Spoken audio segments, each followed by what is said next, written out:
शाह महमूद कुरैशी साहब अफ़गानिस्तान पहुँच गए और शाह महमूद कुरैशी साहब से इनसे पहले एक दो मुल्कों के वज़ीर ख़ारजा गए और कुछ आने वाले दिनों में जाने वाले।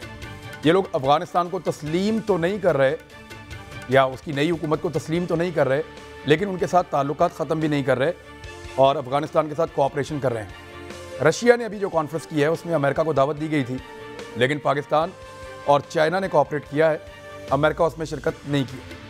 उस पर रूस ने अफसोस का इजहार किया और पहले रूस ये कहता रहा है कि अमेरिका ज़िम्मेदार है इस सब के लिए, और अब अमेरिका ज़िम्मेदारी से भाग भी रहा है, वो मुज़ाकरात का हिस्सा नहीं बन रहा। जबकि अमेरिकन का ये कहना है कि इस खित्ते में होने वाली कशीदगी के लिए जो रिस्पॉन्सिबल है वो रशिया है, और ये बात वो क्रीमिया में बैठ के कर रहे हैं। देखिए, अमेरिकन का जो पहला ऑप्शन हो सकता था अफ़गानिस्तान पे नज़र रखने के लिए, जो सबसे सस्ता, बेहतर और मौसर ऑप्शन, वो पाकिस्तान के बाद दूसरा जो ऑप्शन बेहतर हो सकता है वो सेंट्रल एशिया है। सेंट्रल एशिया के बारे में रशिया ने ये खुद कहा कि अमेरिका अगर यहाँ पे चाहता है तो हम अड्डे देंगे, और रशिया के साथ अमेरिका काम करेगा नहीं।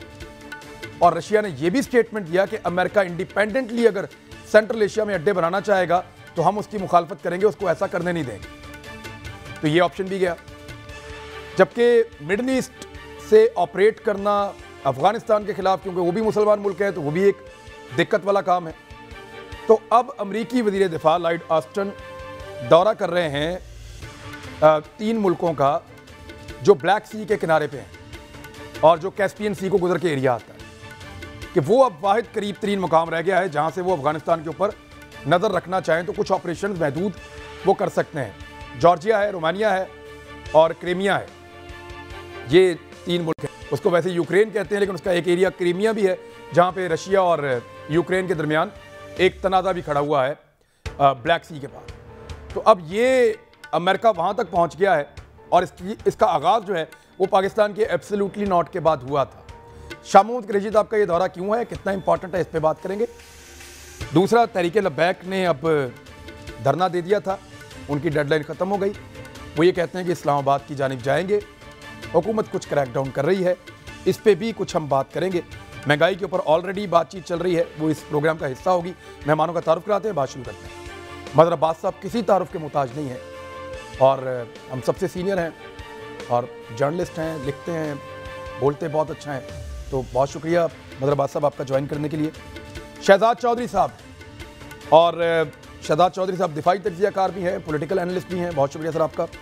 इम्तियाज़ गुल साहब को आप सब जानते हैं, उनके तज्जियों के हवाले से वो खुद अपनी वीडियोस भी बनाते हैं, वो भी आप सुनते हैं और उनका एक नाम है सहाफ़त में। अहमद रज़ा कसूरी साहब कानूनदान हैं और कानूनी मामलात को बड़े अच्छे तरीके से एलेबोरेट करते हैं, आम आदमी के लिए आसान करते हैं। बहुत शुक्रिया अहमद रज़ा कसूरी साहब आपका भी ज्वाइन करने के लिए। और एक पॉलिटिकल एक्सपीरियंस जो आपके पास है या जो पॉलिटिकल हिस्ट्री आपके पास है वो बहुत कम पॉलिटिकल लोगों के पास पाकिस्तान में है, तो बहुत शुक्रिया आपका भी ज्वाइन करने के लिए। मैं सबसे पहले मदर अब्बास साहब के पास इंटरनल इशू तहरीक लब्बैक का मामला इस वक्त, मदर अब्बास साहब आप अभी इसको कैसे देख रहे हैं कि हुकूमत के लिए टैकल करना इस मामले को दोबारा और ठीक तरीके से टैकल करना क्या आसान होगा, या ये एक ऐसा फिनोमिना है जो हर थोड़े अरसे के बाद उठेगा और हुकूमत इसको डील नहीं कर पाएगी चाहे किसी की भी हो? शुक्रिया इमरान। देखिए, इसको पहले जो मिस हैंडल किया गया और हमने देखा कि तहरीक लब्बैक जो है उसकी न सिर्फ फॉलोइंग है बल्कि उसकी इलेक्टोरल फॉलोइंग भी है, और उसने ये साबित भी किया, पिछले इलेक्शंस में भी साबित किया कि उन्होंने अगर सीटें नहीं ली बहुत ज़्यादा, कराची में उनकी 2 प्रोविंशियल असेंबली की सीटें उनको मिली, लेकिन उन्होंने सीटें और उन्होंने हरवाया बहुत लोगों को, वोट बहुत, इंक्लूडिंग बिलावल भुट्टो। लियारी में बिलावल भुट्टो तीसरे नंबर पे थे, तहरीक लब्बैक के उम्मीदवार जो थे वो दूसरे नंबर पे थे। तो ये जो फिनोमेना है ये मेरा ख्याल है, और ये गालिबन अगर मैं गलत नहीं हूँ कि तहरीक इंसाफ के खिलाफ ये उनका धरना है, तीसरा, और ये शायद तीसरा। अब मसला ये है कि जो उनकी पिछली डिमांड, नहीं सर, सॉरी, चौथा है सर।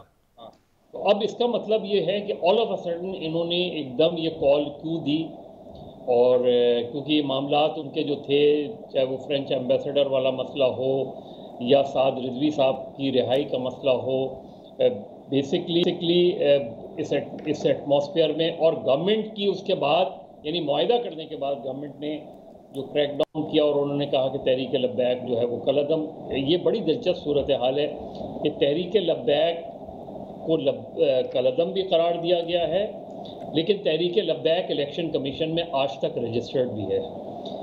तो टेक्निकली तहरीक लब्बैक इलेक्शन लड़ भी सकती है, क्योंकि इलेक्शन कमीशन ने उसको डी नोटिफाई नहीं किया है, ना गवर्नमेंट ने उसको किया है। तो गवर्नमेंट बेसिकली उसको मुसलसल मिसहैंडल कर रही है, और ये सूरत हाल जो है ये ज़्यादा ख़राब हो सकती है। याद रखें ये रबीउल अव्वल का महीना है, ये सूरत हाल ज़्यादा ख़राब हो सकती है। क्रैकडाउन का फ़ायदा नहीं होगा, या तो आप जो सिचुएशंस को निकालते किसी तरीके से, इसको सॉर्ट आउट करते, लेकिन मेरा ख्याल है गवर्नमेंट के पास जो है उस तरह की मैकेनिज़्म या मशीनरी मुझे नहीं नज़र आई कि उन्होंने चीज़ों को बेहतर अंदाज में पॉलिटिकली वो किया है। ज़ाहिर है गवर्नमेंट की अपनी मजबूरी है, फ़र्ज़ करें जैसे फ्रेंच एम्बेसडर वाला मसला है, वो गवर्नमेंट के लिए शायद पॉसिबल ना हो पाए किसी भी सूरत में, ज़ाहिर है उसके रिपरकशंस बिल्कुल दूसरे होंगे, लेकिन टैकल करने की चीज़ें होती हैं। अब उसके साथ आपने साद रिजवी साहब को भी बंद कर दिया, तो अब ये जो सूरत हाल है ये मेरा ख्याल है गवर्नमेंट के लिए मुश्किलात में इजाफा तो कर सकती है, किसी तरीके से कमी नहीं कर सकती, क्योंकि एक धरने के बाद दूसरा धरना और एक टर्मोइल जो है, पॉलिटिकल टर्मोइल, फ़र्ज़ करें ये निकल पड़े और पहुंच गए फैज़ाबाद पे, या जब ये यहाँ से निकलेंगे तो लोग पिंडी से भी आएंगे, दूसरी जगहों से भी आएंगे, कराची में बेशुमार शहर है रस्ते में, ठीक है। तहरीक लब्बैक के एक्टिविस्ट बहुत से मिले कराची में, तो उन्होंने कहा कि जी हम तो तैयारी कर रहे हैं इस चीज़ की। तो अब ये एक नया महाज तो इस गवर्नमेंट ने महाज इतने खोल लिए हैं कि जिसके बाद उनके लिए सिचुएशन जो है कंट्रोल करना बहुत मुश्किल होगा। जी शहजाद चौधरी साहब, same question to you sir. हसास मामला है और इसकी हसासियत को मद्देनजर रखते हुए आप अपना तज्जिया दे दें कि how can government tackle this issue. जी बिल्कुल, बहुत हसास और तहरीक लब्बैक मुझे नहीं लगता कि ये कोई मध्यम होता हुआ नारा है।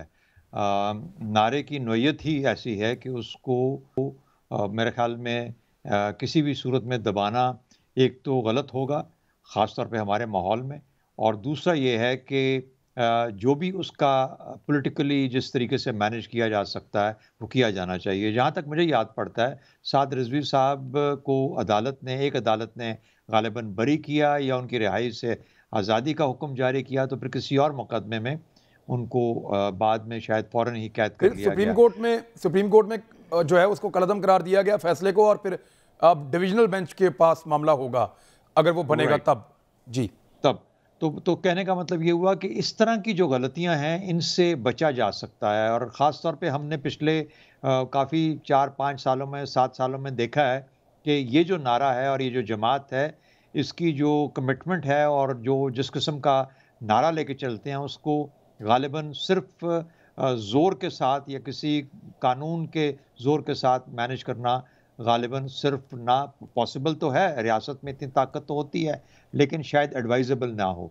तो मेरे हिसाब से तो बहुत सेंसिटिव है, और ख़ास तौर पे आप ये भी देखिए कि फिर ये ऑपोजिशन ने भी साथ मिलके कुछ और महंगाई के ख़िलाफ़ अपनी एक तहरीक का आगाज़ किया है, कुछ जलसे हैं, कुछ जुलूस हैं, चीज़ें ज़्यादा इकट्ठी हो गई हैं। ये चीज़ें इकट्ठी होके मुश्किलात बहुत बढ़ जाएंगी अगर ये पूरे का पूरा जो है ना, जिस तरह सेंटर ऑफ ग्रेविटी सारे का सारा इकट्ठा हो गया, तो फिर इसको रोकना बिल्कुल इम्पॉसिबल हो जाएगा। और मेरा नहीं ख्याल कि कानून का जो ताकत का जो रास्ता है उसको इख्तियार करना चाहिए। तो फिर क्या रास्ता इख्तियार करना चाहिए सर? देखें, शेख रशीद अहमद क्योंकि बहुत ज़्यादा क्लेम करते रहे हैं माजी में कि इस तरह के ग्रुप्स के साथ उनके बड़े अच्छे ताल्लुकात हैं मजहबी सियासी जमातों से, और वो लब्बैक या रसूलुल्लाह हो या दीगर इस तरह की जमातें हों या इस किस्म के एहतजाज हों, वो उनकी खुल के हमायत करते रहे हैं। तो उनका वज़ीर दाखिला होना तो हुकूमत के लिए एक प्लस पॉइंट होना चाहिए था कि ये एक ऐसा वज़ीर दाखिला है जो इन जमातों के साथ बेहतर डील करेगा, मामलात को आसानी पैदा करेगा उनके अंदर। जी, मेरा आई एग्री विद यू, लेकिन बात देखिए उससे भी बढ़ के मेरा ख्याल है हमने हमेशा उलेमा को ही भेजा है उनसे गुफ्तगू करने के लिए, और उलेमा ने जाके उनको कहीं ना कहीं पे कोई ऐसी कमिटमेंट्स दी हैं जिसकी वजह से फिर वो मामला जो है वो रफ़ा-दफ़ा हुआ। तो यूँ लगता है कि इस मर्तबा भी यही करना पड़ेगा। देखिए, इसका काम हुकूमत को ये एहसास होना चाहिए कि जिस तरीके से ये सब के सब लोग मुख्तलिफ जगहों पे इकट्ठे होके एक तूफ़ान की शक्ल इख्तियार करना शुरू कर देंगे या कर दिया है, तो इसको मिनिमाइज़ किया जाए। यानी स्ट्रैटेजी के तौर पे ये जो वज़न बढ़ जाएगा, एकदम से इकट्ठा होके आएगा, इसको कम से कम तर करना चाहिए। और जहाँ पे भी सियासत नाम किसका है, कभी आपने किसी एक मौके की मुनासबत से कहीं आपने 4 दफ़ा क्या किया है, 3 दफ़ा आए या 4 दफ़ा आए, तीनों चारों दफ़ा हमने बातचीत करके मामले को रफ़ा-दफ़ा किया।